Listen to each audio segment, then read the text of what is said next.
오늘의 말씀은 에스겔서 37장 1절에서 12절인데 여호와께서 권능으로 내게 임재하시고 그의 영으로 나를 데리고 가서 골짜기 가운데 두셨는데 거기 뼈가 가득하더라.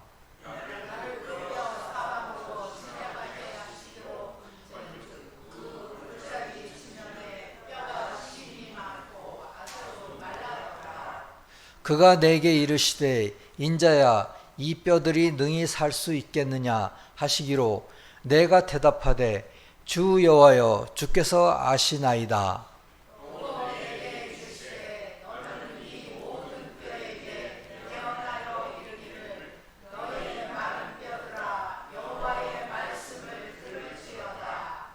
주 여호와께서 이 뼈들에게 이같이 말씀하시기를 내가 생기를 너희에게 들어가게 하리니 너희가 살아나리라.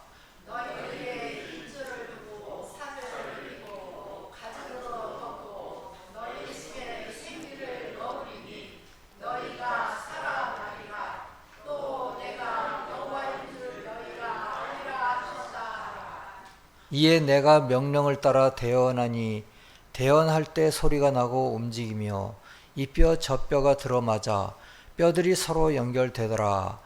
내가 또 보니 그 뼈에 힘줄이 생기고 살이 오르며 그 위에 가죽이 덮이나 그 속에 생기는 없더라. 또 내게 이르시되 인자야 너는 생기를 향하여 대언하라. 생기에게 대언하여 이르기를 주 여호와께서 이같이 말씀하시기를 생기야 사방에서 와서 이 죽음을 당한 자에게 불어서 살아나게 하라 하셨다 하라. 이에 내가 그 명령대로 대언하였더니 생기가 그들에게 들어가매 그들이 곧 살아나서 일어나 서는데 극히 큰 군대더라. 또 내게 이르시되 인자야 이 뼈들은 이스라엘 온 족속이라. 그들이 이르기를 우리의 뼈들이 말랐고 우리의 소망이 없어졌으니 우리는 다 멸절되었다 하느니라. 그러므로 너는 대안하여 그들에게 이르기를 주 여호와께서 이와 같이 말씀하시기를 내 백성들아 내가 너희 무덤을 열고 너희로 거기에서 나오게 하고 이스라엘 땅으로 들어가게 하리라. 참된 기독교 534번입니다. 자신을 성찰하지 않는 사람은 골짜기에 있는 마른 뼈와 같습니다. 그러나 자기 자신을 성찰하는 사람은 주 여호와께서 그들에게 힘줄을 얹으시고 살이 생기고 가죽으로 덮고 숨을 불어 넣으셨을 때의 뼈와 같습니다. 에스겔은 이스라엘 역사의 불행한 시기에 살았었습니다. 그 당시 이제 선지자의 역할을 하셨던 분이죠. 근데 그 시대적 배경이 어떻게 되냐면은 그때 당시 유대 백성들은 바빌론의 포로로 잡혀갔어요. 그래서 이스라엘 나라는 이제 끝났다 이렇게 생각했어요. 그런데 중요한 거는 그렇게 된 원인은 그 백성들의 죄 때문이었어요. 그들이 이제는 죽은 나라라고 생각했을 때 주님은 에스겔에게 이 환상을 보여준 겁니다. 그러니까 골짜기에 수많은 죽은 뼈들은 이스라엘 백성들을 이야기하고요. 이제 그들이 우리는 다 죽었다 생각하고 생기가 없는 것이죠. 그래서 주님의 이야기는 이거 이스라엘 백성에게만 한 얘기가 아니고 우리 모두에게 한 이야기라고 생각을 해야 합니다. 그리고 사건 사고도 많습니다. 전쟁도 많고요. 또 우리가 나이가 들면서 우리는 병이 들고 고통도 찾아옵니다. 그래서 우리는 죽은 뼈같이 느끼게 됩니다. 그러나 주님은 우리에게 힘줄이 생기게 하고 살이 생기게 하고 피부가 생기게 합니다. 그러니까 주님의 영을 불어넣으셔서 그리고 우리가 살아있는 영이 되게 하십니다.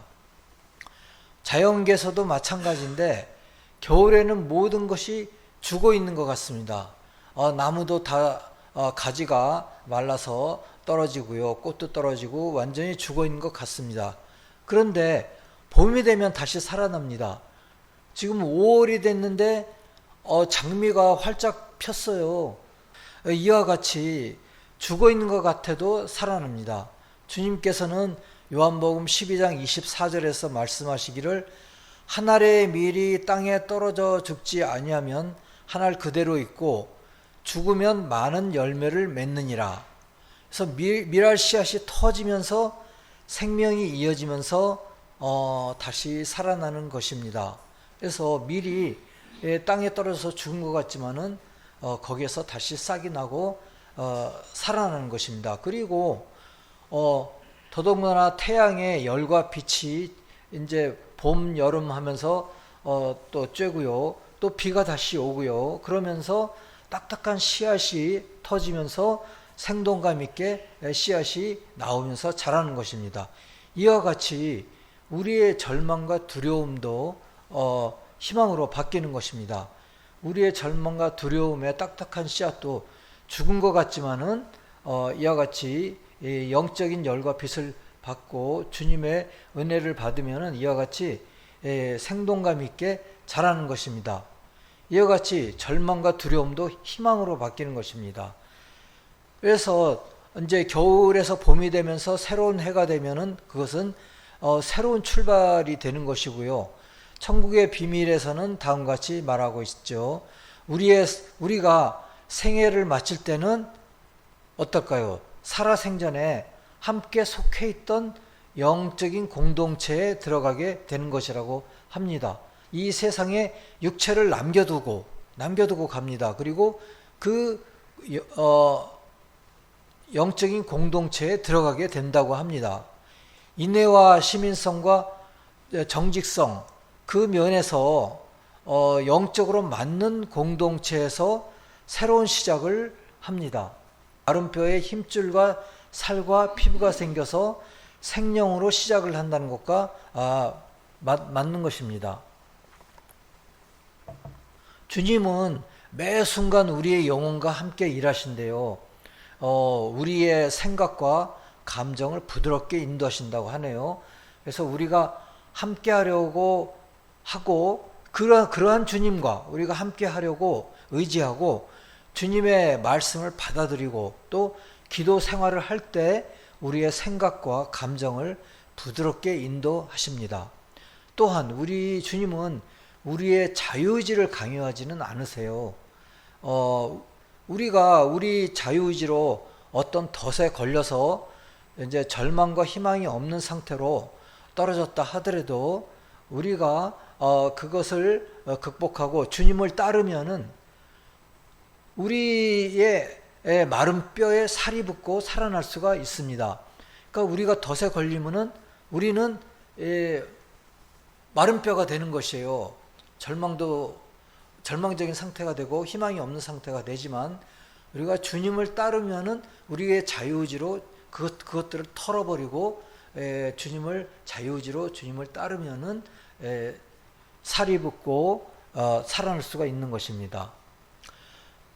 비록 겨자씨만한 주님께 대한 믿음과 태도를 가진다 하더라도 주님의 말씀을 따르면 어떻게 될까요? 주님으로부터 선과 진리, 사랑과 지혜를 받아들이고 악과 거짓을 지옥으로 던져버릴 수 있다고 합니다. 그렇게 계시록 해서는 말하고 있습니다. 우리의 중생은 정화입니다. 우리의 중생은 새로운 생명을 받는 것이죠. 그러니까 이 마른 뼈가 생기를 받듯이 새로운 생명을 받는 것입니다. 그게 이제 정화라고 할 수가 있는데 자세하게는 작은 것부터 시작해서 연속적으로 큰 것까지 정화를 해야 합니다. 마른 뼈가 되었다가 다시 생령이 되는 상태를 계속 반복해야 합니다.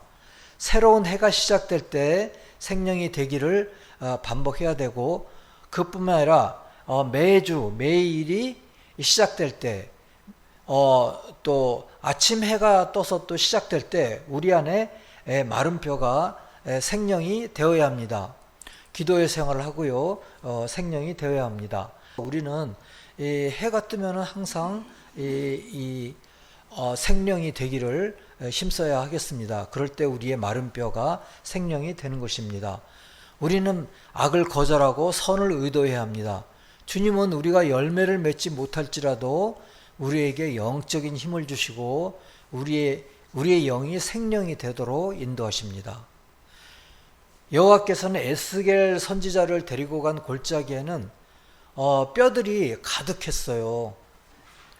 골짜기에 뼈들이 가득한 것은 외적으로는 이스라엘 백성을 의미하지만 내적으로는 사람들의 마음에 자기 성찰이 없고 이기적인 자아가 가득해서 사랑이나 신앙이 없는 것입니다.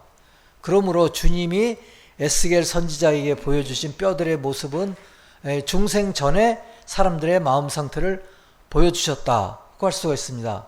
그러니까 거듭나기 전에 그 모습입니다. 뼈만 있는 모습은요. 그러나 주님은 선한 애정을 살리십니다. 그래서 지옥은 우리의 좋은 애정과 생각을 훔칩니다. 그래서 우리는 죽은 뼈같이 또 느낄 때도 있어요. 느낌으로 죽은 뼈같이 느낄 때도 있어요. 그런데 우리는 선한 애정과 생각을 주님께서 살려주시도록 우리는 기도를 해야 합니다. 3절에서 말씀하시기를 인자야 이 뼈들이 능히 살 수 있겠느냐. 그러자 선지자가 대답하였습니다. 주께서 아시나이다. 여호와께서 선지자에게 인자야 이 뼈들이 능히 살 수 있겠느냐 하시되 또 에스겔은 또 주께서 아시나이다 하고 또 대답을 했는데요. 그거는 주님만이 아신다는 것을 의미합니다. 그래서 이 마른 뼈가 사람이 되는 과정은 이렇습니다. 사람이 되는 과정에 뼈는 진리를 뜻하는데요. 이 뼈에 힘줄이 생기고 살이 붙는 것은 선을 받아들이는 것입니다. 그러므로 힘줄에 살이 붙는 것은 진리에 따라 선을 행할 수 있도록 애정을 주시는 것입니다. 그러자 여호와께서 선지자에게 다시 생기야 사방에서부터 와서 이 죽음을 당한 자에게 불어서 살아나게 하라. 그러니 사방에서 그 생명이 오도록 이야기하셨습니다. 그러니까 사방이라는 것은 동서남북이죠. 하나님의 생명인 사랑과 지혜를 받아들이는 개인의 상태를 뜻합니다. 그래서 동쪽은 사랑이 많은 쪽이고 남쪽은 지혜가 많은 쪽입니다. 그래서 사방에서 하나님의 생명을 받는다는 것은 하나님의 지혜와 사랑을 사방에서 받는다는 것을 의미합니다.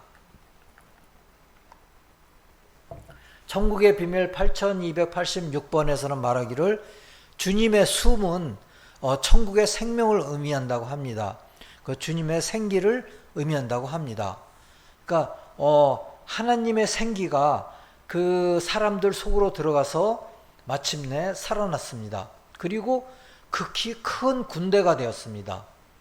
군대는 하나님을 위해 지옥과 싸우는 사람을 뜻하고요.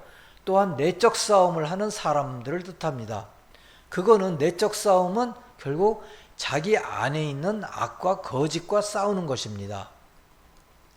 12절에서 주님은 에스겔 선지자를 통해서 내 백성들아 내가 너희 무덤을 열고 너희로 거기에서 나오게 하고 이스라엘 땅으로 들어가게 하리라 라고 말씀하십니다. 그러니까 이스라엘 백성들이 자기 땅으로 돌아가리라 하고 말씀하셨어요. 이제 그곳에서 성전을 재건하라. 또 이스라엘 백성은 분투하였습니다. 그래서 이스라엘 땅은 주님의 교회를 나타냅니다. 그리고 천국을 의미합니다. 주님은 영적으로 죽었던 사람들에게 생명을 불어넣으시고 그들을 천국으로 인도하십니다. 즉 이것은 영적인 부활을 의미합니다. 주님은 그것을 위하여 세상에 오셨습니다. 그리고 죽음을 이기고 부활하셨습니다.